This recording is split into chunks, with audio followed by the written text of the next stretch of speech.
Hey guys. So you've read the threads, you know what's going on. And I'm not going to get into that here other than to say that I am dealing with it about as well as can be expected.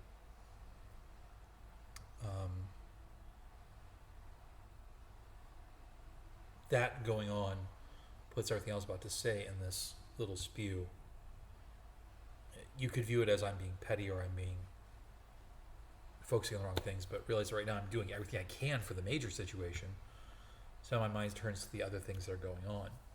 Because in that major situation, I have no power. I'm completely at the mercy of the professionals involved and their care and whatever happens. The powerlessness of the situation, though, has brought to mind the idea that we aren't really in control of our lives. In philosophy, you often hear people say you can't really control life, you only control how you react to it. Then all the self-help gurus and stuff come along and say, if you just attract the right thing, but the law of attraction, you can build this life you want. Yeah, that doesn't work that way. Things often don't go according to plan. In fact, a post I put on Facebook recently, for 99.9999999% of us, nothing will go according to plan. If my plans had come true back when I was 18, I would be rich, indolent, sitting on the Riviera flirting with French women. But that's not what happened. And now at 51, I can say I don't regret any of it.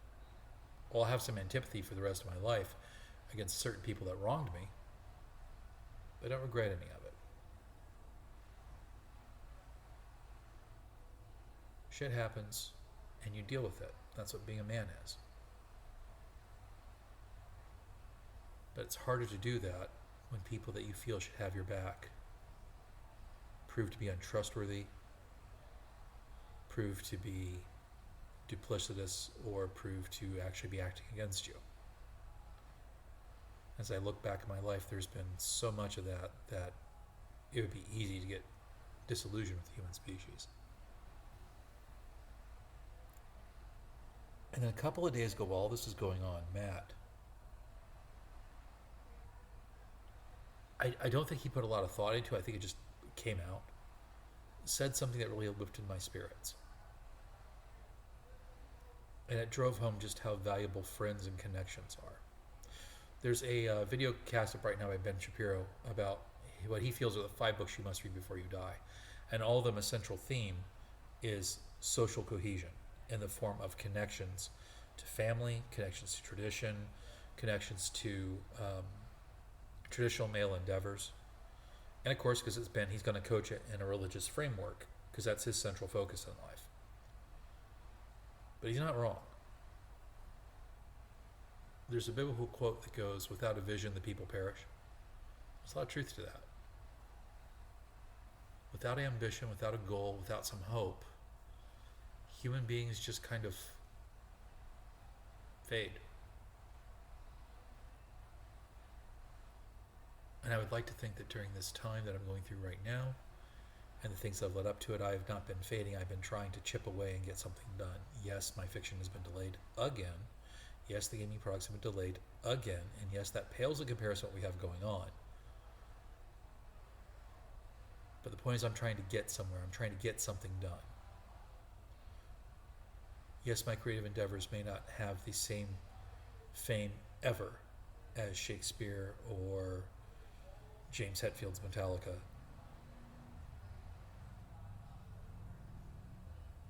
But I will have done them. And it's in that doing and that struggle, I think, that we find meaning.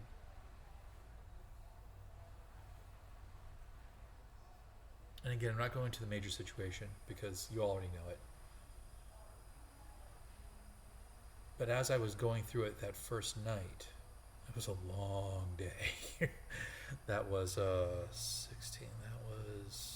That was nearly 48 hours of me being up and having to deal with that initial thing, and the emotional trying time of it, and having to deal with everything.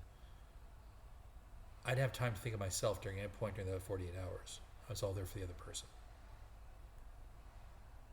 Something to be said for that too. Human beings seem to do best when we don't live for ourselves, when we have something we're committed to. And hopefully that commitment is our family. But for a lot of people out there today, it's not. It's pleasure. That's why a lot of them burn out, because pleasure only lasts so long.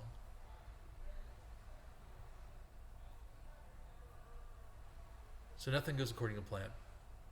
On a Facebook post I made recently, I said, for 99.99% of us, we know down deep we're never going to succeed. We're going to lose. We're going to have everyone leave us. We're going to have people betray us. We're not going to get anything done that we've dreamed of. We're going to fail. And we know it. Because for 99.99% of the human population, that's exactly what happens. The odds are against you. But that's not the point. End of the post was saying what being a man means is that even though you know this, you act as if it's not true, because if you accept it fully, you'll never do anything.